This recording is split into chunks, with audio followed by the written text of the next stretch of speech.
Morning students. Students देखिएगा chapter number 4 अपने start किया था sorting of material into groups, यानी अलग अलग मटेरियल्स को अपने अलग अलग कैटेगरीज या ग्रुप के अंदर डिवाइड करना।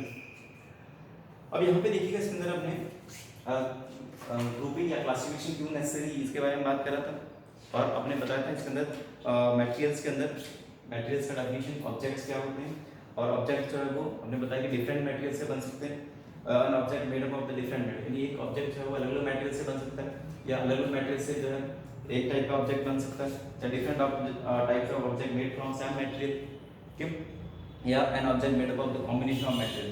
ये अपने बात है। अब नेक्स्ट एक नो मोर के अंदर दिया था आपको व्हाट इज द मैटर। देखिए मैटर क्या होता है,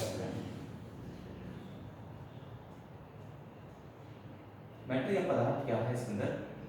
देखिए नेचर के अंदर प्रेजेंट हर एक सब्सटेंस जो जिसका मास होता है, जो स्पेस ऑक्यूपाई करता है और जिसको अपन फील कर सकते हैं उसको अपन मैटर बोलेंगे, ठीक है। तो matter is the made up of the extremely small particle. अब ये जो मैटर जो होते हैं वो किससे बनते हैं, पार्टिकल से बनते हैं, स्मॉल पार्टिकल से बनते हैं। ये पार्टिकल्स जो बहुत स्मॉल साइज के पार्टिकल्स होते हैं इसके अंदर, ठीक है। अब ये जो स्मॉल साइज के जो पार्टिकल्स होते हैं इन्हीं को बोलते हैं अपन एटम्स, इन्हीं को बोलते हैं एटम्स, ठीक है।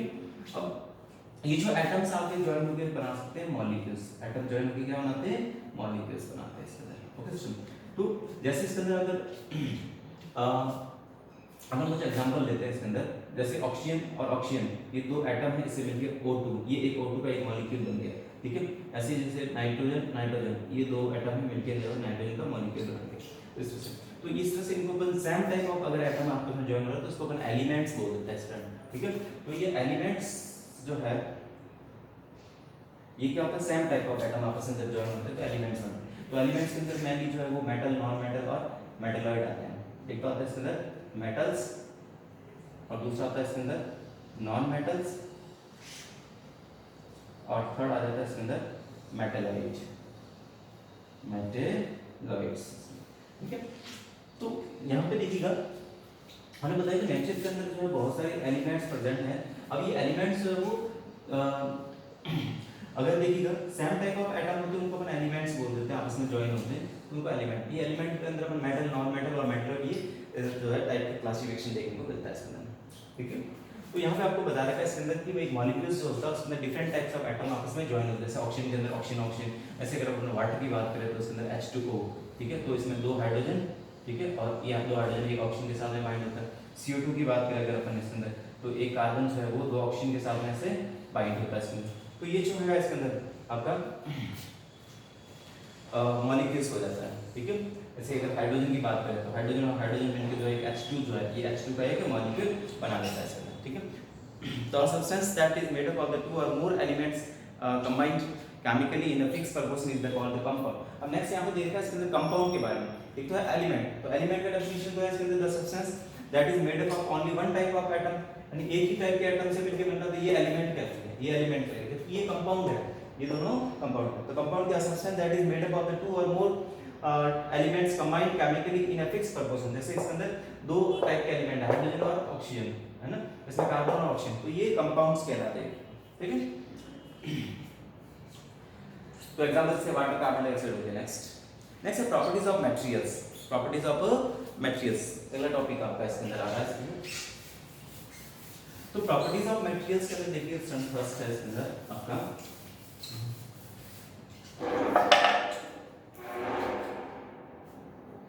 प्रॉपर्टीज ऑफ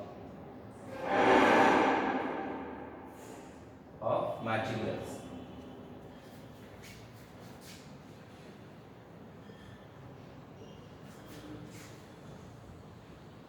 तो इसके अंदर फर्स्ट प्रॉपर्टी आती है इसके अंदर अपीयरेंस। फर्स्ट प्रॉपर्टी है इसके अंदर अपीयरेंस। अपीयरेंस यानी कैसे दिखाई देते हैं, बाहर से आपको कैसे दिखाई देते हैं इसके अंदर।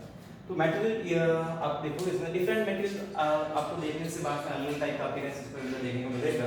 Material usually look different from each other, यानी आपको अलग अलग मटेरियल अलग दिखाई देता है इसके अंदर, या अलग अलग उसकी अपीयरेंस होती है। Sand look very different from would, जैसे अपन सैंड और वुड को देखें तो सैंड अलग तरह की दिखेगी, वुड अलग तरह का दिखेगा, ठीक है। Would appears quite different from the plastic, या फिर वुड और प्लास्टिक को आप देखें तो प्लास्टिक अलग होगा, वुड अलग होगा, आपको देख के पता चल जाएगा उसके अंदर देखिए कि ये प्लास्टिक है ये वुड है। Plastic look different from the aluminium, या फिर प्लास्टिक और एल्युमिनियम की बात करें तो एल्युमिनियम आपको अलग तरह का दिखेगा, प्लास्टिक अलग दिखेगा इसके अंदर। Aluminium look different from copper and iron, या फिर आयरन और कॉपर की बात करें या एल्युमिनियम और कॉपर की बात करें तो ये बिल्कुल अलग अलग अपीयरेंस देखने को मिलेगी। Aluminium, copper and iron have some common characteristic that are not present in the sand. अब आयरन, कॉपर और एल्युमिनियम ये तीनों जो है वो मेटल है, तो इनके अंदर कुछ कॉमन कैरेक्टरिस्टिक है जो सैंड के अंदर आपको देखने को नहीं मिलेगा, ठीक है, या वुड और प्लास्टिक में नहीं मिलेगा आपको ये कैरेक्टरिस्टिक। यहाँ पे देखिए एक्टिविटी करके बताया आपको इसके अंदर to separate the shiny material from the group of the material. आपको क्या करना है, एक एक्टिविटी दिया है एक्टिविटी नंबर 5 इसके अंदर आपको, तो इसके अंदर आपको कुछ मटेरियल्स को जो है सेपरेट करना है। आपको दिया है piece of wood, copper wire, iron rod, paper, plastic and aluminium rod and sandpaper, ठीक है। अब देखिए इसके अंदर आपको क्या करना है, इसके अंदर मेथड क्या है, रब the surface of each material with the sand paper. यानी आपको क्या करना है, ये सारे मटेरियल्स लेने हैं और सबकी सरफेस को, सैंड पेपर आता है रेजमान, उससे आपको रब करना है इन सबको, पीस ऑफ वुड को, कॉपर के वायर को, आयरन की रॉड को, पेपर को, प्लास्टिक को, एल्युमिनियम रॉड और एल्युमिनियम रॉड, इन सब अब रब करोगे। तो रब करके आप देखोगे इसके अंदर कि कुछ मटेरियल्स की जो सरफेस है रब करने पे एकदम उसके अंदर चमक आने लग जाती है, शाइनिंग आने लगती है। तो वो जितने भी मटेरियल जिनके ऊपर आपको सैंड पेपर रब करने पे अगर शाइनिंग अपीयरेंस नजर आता है तो वो सारे मेटल्स हैं, ठीक है, और जिनके ऊपर शाइनिंग अपीयरेंस नहीं आती है रब करने पे भी तो वो नॉन मेटल्स हैं। तो इसके अंदर आप देखो वुड है, प्लास्टिक है, वो सब जो है, और पेपर, ये सब नॉन मेटल्स के अंदर आ जाएगा। तो ऑब्जर्वेशन क्या देखोगे इसके अंदर, surface of material like iron rod, aluminium rod और copper wire are shining, surface of material like wood, piece, plastic and the paper are not shining. तो ये नॉन मेटल्स है सारे, ठीक है। तो द जो स्पेशल टाइप की जो ये शाइनिंग अपीयरेंस नजर आती है इसको अपन बोलते हैं लस्टर, ठीक है। तो special kind of shine present on the material, है ना, तो इसको अपन बोलते हैं, इसको द लस्टर या चमक बोल सकते हैं इसके अंदर। Material like iron, copper, aluminium that have the lustre shining surface are called lustrous material. तो जिनके ऊपर शाइनी सरफेस होती है, जिनके अंदर सरफेस के ऊपर चमक होती है, उनको अपन लस्ट्रस मटेरियल बोलते हैं। जनरली मेटल्स जो होते हैं वो लस्ट्रस होते हैं। Material like paper, wood, plastic and cotton that do not have luster are called non-lustrous material. तो जिनके ऊपर चमक नहीं होती वो non-lustrous material होते हैं इसके अंदर। Usually metal are lustrous. तो जैसे गोल्ड है, सिल्वर है, वो मेकिंग, ज्वेलरी मेकिंग में यूज होता है तो उसकी चमक होती है इसलिए इसका यूज करते हैं, ठीक है। Some metals often lose their shine and appearance dull because of the action of air and moisture. और कुछ मेटल जैसे हम लोहे को ले लें, आयरन को ले लें, तो ये एयर के साथ में, वाटर के साथ में रिएक्ट करके उसका जो शाइनिंग अपीयरेंस है वो खत्म हो जाता है। लेकिन सिल्वर और गोल्ड जो है इनका जो है रिएक्शन इजीली पॉसिबल नहीं होता, तो इसलिए इनकी चमक जो है वो खत्म नहीं होती काफी टाइम तक। या फिर कुछ मेटल्स जो होते हैं उनको सरफेस जो होती है वो रफ या फिर उसकी शाइनिंग अपीयरेंस खत्म हो जाती है। अगर आप उसको कट करोगे तो फ्रेशली कट सरफेस है वहां पे आपको शाइनिंग नजर आएगी, ठीक है, ये चीज। नेक्स्ट आता है इसका टेक्सचर। देखिए स्टूडेंट, अगला जो इसके अंदर प्रॉपर्टीज ऑफ मेटेरियल के अंदर अपन डिस्कस कर रहे हैं इसके अंदर, वो है इसके अंदर टेक्सचर। टेक्सचर कैसा होता है इसके अंदर, अगर देखिए इसके अंदर, when we touch the different material we find that the some are the rough and some are the smooth। नहीं, आप कुछ मटेरियल को आप टच करो, जैसे इसको मैं टच करा, ये स्मूथ है, ये रफ है, ठीक है, तो इस तरह से आपका स्मूथ और रफ मटेरियल देखने को मिलेगा इसके अंदर।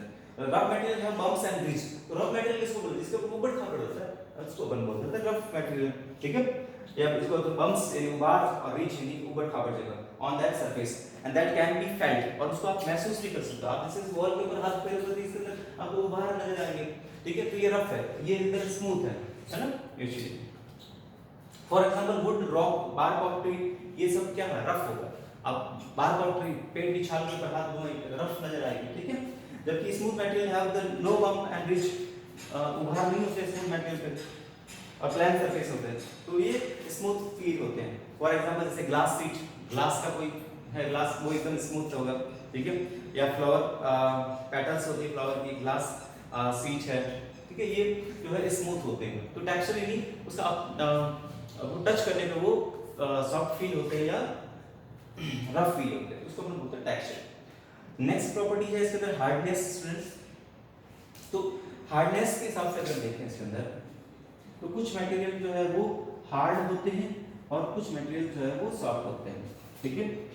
हार्डनेस यानी अगर आप उसको प्रेस करने पे अगर वो कंप्रेस हो जाते हैं तो वो सॉफ्ट है, और अगर वो प्रेस करने पे कंप्रेस नहीं होता तो वो हार्ड है। तो take a piece of sponge and iron. अब यहाँ पे बताया ये आयरन लेना एक तो, और एक जो है स्पंज का पीस लेना, ठीक है, और दोनों को आप कंप्रेस करके देखिए, आप क्या देखोगे, you can easily compress sponge but iron rod can not be compressed. तो आप इसके अंदर स्पंज जो होगा आपका वो इजीली कंप्रेस हो जाएगा, लेकिन आयरन का रॉड आपका इजीली कंप्रेस नहीं होगा, ठीक है। तो metal that can be compressed are called the soft metal. जिसको आप दबा सकते हो वो तो सॉफ्ट है, जो नहीं दबता तो हार्ड हो जाएगा, सिंपल सी है। जैसे फॉर्म है, मेल्टेड वैक्स है, स्पंज है ना, ये सब क्या हो गया, सॉफ्ट मेटल है। तो मेटल जिसको अपन नहीं प्रेस कर सकते, कंप्रेस नहीं कर सकते, वो hard metal. The metal that can not be compressed are called hard material. तो हार्ड मेटेरियल के अंदर आपका जैसे most of metal such as the iron है, कॉपर है, एल्युमिनियम है, ये सब हार्ड होते हैं, है ना। ये because of this quality of hardness metal are used for make the household utensils and factory equipment. तो हार्डनेस की वजह से इन मेटल का, आयरन का, एल्युमिनियम का इनका यूज करते हैं अपने घर के अंदर कुछ इक्विपमेंट्स बनाने के या फैक्ट्रीज के जो मशीनरीज को बनाने के अंदर इसका यूज किया जाता है, ठीक है। एक चीज आप यहाँ पे आपको बता दूं, डायमंड जो है वो अर्थ पे सबसे हार्डेस्ट सब्सटेंस है, हालांकि नॉन मेटल है फिर भी जो है सबसे हार्डेस्ट सब्सटेंस है डायमंड, ठीक है। तो ये प्रॉपर्टी हमने डिस्कस करी, यहाँ पे 3 प्रॉपर्टी हमने डिस्कस कर लिया स्टूडेंट, अंदर अपीयरेंस, टेक्सचर और हार्डनेस। नेक्स्ट आएगी इसके अंदर सॉल्युबल और इनसॉल्युबल, ठीक है, और इसके अंदर और भी प्रॉपर्टीज है आपकी, इसके अंदर स्टेज और फ्लोटिंग एंड सिंकिंग और ट्रांसपेरेंसी। ये अपन नेक्स्ट क्लास के अंदर डिस्कस करेंगे स्टूडेंट्स, ठीक है। Thank you.